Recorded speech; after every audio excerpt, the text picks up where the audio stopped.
ఏపీలో నాలుగోసారి ముఖ్యమంత్రిగా ఎల్లుండి ప్రమాణ స్వీకారం చేయబోతున్న చంద్రబాబు మళ్ళీ తనదైన శైలిలో పాలన మొదలుపెట్టేశారు. ఎన్నికలు గెలిచాక ఒక్క నిమిషం కూడా ఖాళీ లేకుండా దూకుడుగా నిర్ణయాలు తీసుకుంటున్నారు. ప్రమాణ స్వీకారంతో సంబంధం లేకుండానే ఇప్పటికే పలు కీలక నిర్ణయాలు తీసుకున్న చంద్రబాబు ఇవాళ రేపట్లో కూడా మరిన్ని ఆదేశాలు ఇవ్వబోతున్నారు. దీంతో చంద్రబాబు స్పీడ్పై ఇప్పుడు చర్చ జరుగుతోంది.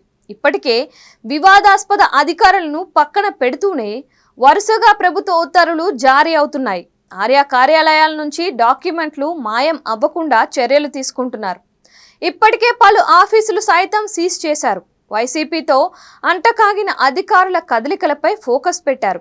చంద్రబాబు ఆలోచనల మేరకే ప్రభుత్వ ప్రధాన కార్యదర్శి నుంచి ఇప్పటికే పలు శాఖలకు ఆదేశాలు జారీ అవుతున్నాయి. మరోవైపు రాజధాని అమరావతి ప్రాంతంలో పెద్ద ఎత్తున జంగిల్ క్లియరెన్స్ పనులు వేగంగా జరుగుతున్నాయి. పిచ్చి మొక్కల తొలగింపు, రోడ్లు బాగు చేయడంతో పాటు గతంలో జరిగిన నిర్మాణాల వద్ద పనులు మొదలుపెట్టేశారు. ప్రమాణ స్వీకారం తరువాత జరిగే రివ్యూలకు కీలక శాఖల అధికారులు సన్నద్ధమవుతున్నారు.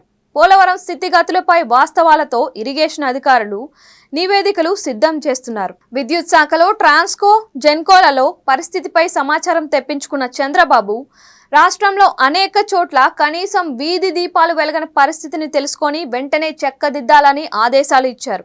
గ్రామాలు, పట్టణాల్లో పారిశుద్ధ్యంపై దృష్టి పెట్టాలని చంద్రబాబు సూచించారు.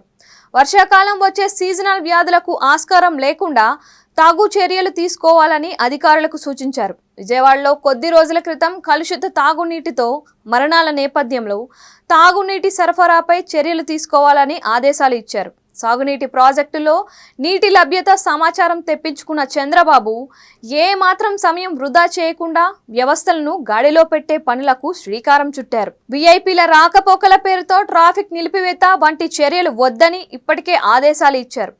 తన కాన్వాయ్ వెళ్తున్న సమయంలో ప్రజలు ఇబ్బంది పడేలా ట్రాఫిక్ ఆపొద్దని ఇప్పటికే స్పష్టమైన ఆదేశాలు కూడా ఇచ్చారు. రోజుల వ్యవధిలోనే పాలనలో మార్పు చూపించాలనే అభిప్రాయంతో కాబోయే ముఖ్యమంత్రి ఆలోచనలు, నిర్ణయాలు ఉంటున్నట్లు తెలుస్తోంది. మరోవైపు ప్రమాణ స్వీకారం రోజు తొలి సంతకం పెట్టబోయే మెగా డిఎస్సి కోసం ఏర్పాట్లు చేయాలని అధికారులకు ఆదేశాలు వెళ్లాయి. దీంతో వారు టీచర్ల ఖాళీలను గుర్తించే పనిలో పడ్డారు. రేపటిలోగా ఈ జాబితా సీఎంఓకు చేరబోతోంది. అనంతరం ఎల్లుండి ప్రమాణ స్వీకారం తరువాత చంద్రబాబు మెగా డిఎస్సి నిర్వహణకు వీలుగా సిద్ధం చేసిన ఫైలుపై గతంలో ఇచ్చిన హామీ మేరకు సంతకం చేయబోతున్నారు.